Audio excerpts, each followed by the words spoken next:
Hello everyone, welcome to B athletes. ये part 1 है weight training periodization का।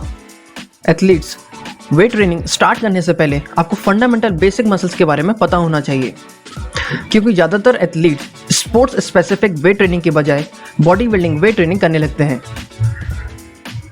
जैसे एथलीट की रनिंग करते समय एंटीरियर और पोस्टीरियर दोनों ही टाइप की मसल एक्टिव रहती हैं, इसीलिए हमें वही मसल्स को टारगेट करना चाहिए ड्यूरिंग वेट ट्रेनिंग जो आपके स्पोर्ट्स स्पेसिफिक के अकॉर्डिंग यूज़ हो रही है। चलिए एक वीडियो से समझ लेते हैं कि कौन सी मसल एक्टिव रहती है स्प्रिंटर्स या लॉन्ग जंपर के अपराइट स्प्रिंट के समय। रनिंग करते समय जनरली एथलीट का एक लेग ग्राउंड कॉन्टैक्ट करता है और दूसरा लेग हवा में होता है। इसी चीज़ को साइंटिफिक नाम दिया गया है। ग्राउंड कॉन्टैक्ट हो चुका लेग को सपोर्ट फेस कहते हैं और हवा में या रिकवरी वाले लेग को फ्लाइट फेस कहते हैं। कुछ लोगों ने इसे स्टैंस फेस और स्विंग फेस भी कहा है।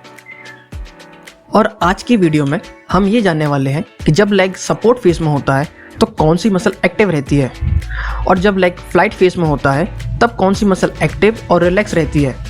क्योंकि मसल्स जो हैं स्प्रिंट्स के समय इसेंट्रिकली, आइसोमेट्रिकली और कॉन्सेंट्रिकली एक्टिव और रिलैक्स होती हैं।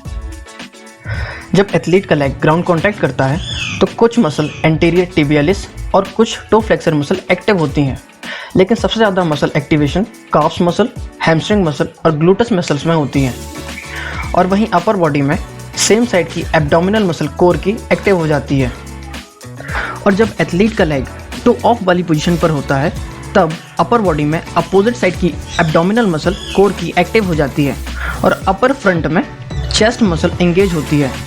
और लोअर बॉडी में हैमस्ट्रिंग मसल्स में प्रेशर कम हो जाता है क्योंकि हैमस्ट्रिंग फोर्स अप्लाई कर चुका है और एडेक्टर्स में प्रेशर बढ़ जाता है तो एडेक्टर एक्टिव हो जाती है और इंटरनल रोटेशन वाली मसल एक्टिव हो जाती है, TFL। और जब लेग टो ऑफ पोजीशन से फॉरवर्ड स्ट्राइक करता है तब एथलीट की हिप फ्लेक्सर मसल्स और क्वाड्रिसेप मसल एक्टिव हो जाती है। और वहीं अपर बॉडी में सेम साइड की एब्डोमिनल मसल कोर की एक्टिव हो जाती है और अपर मसल में चेस्ट, कॉन्ट्रालेटरल लैट्स और reciprocal of tricep muscle active रहती है।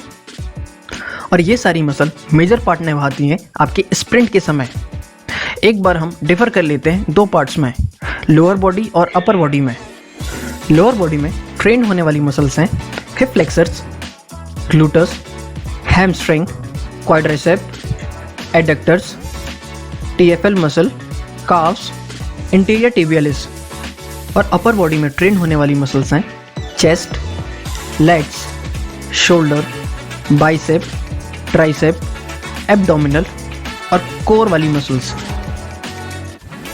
और ये सारी मसल्स को कैसे स्पोर्ट्स स्पेसिफिक के अकॉर्डिंग ट्रेन करें वो अगली वीडियो में समझेंगे। अगर आपको 1-to-1 कन्वर्सेशन करना है वर्कआउट्स के बारे में, एक्सरसाइज के बारे में, ये सब फ्री ऑफ कॉस्ट है। आप मेरे टेलीग्राम ग्रुप से जुड़ सकते हैं। टेलीग्राम ग्रुप की लिंक मैं डिस्क्रिप्शन में डाल रहा हूँ।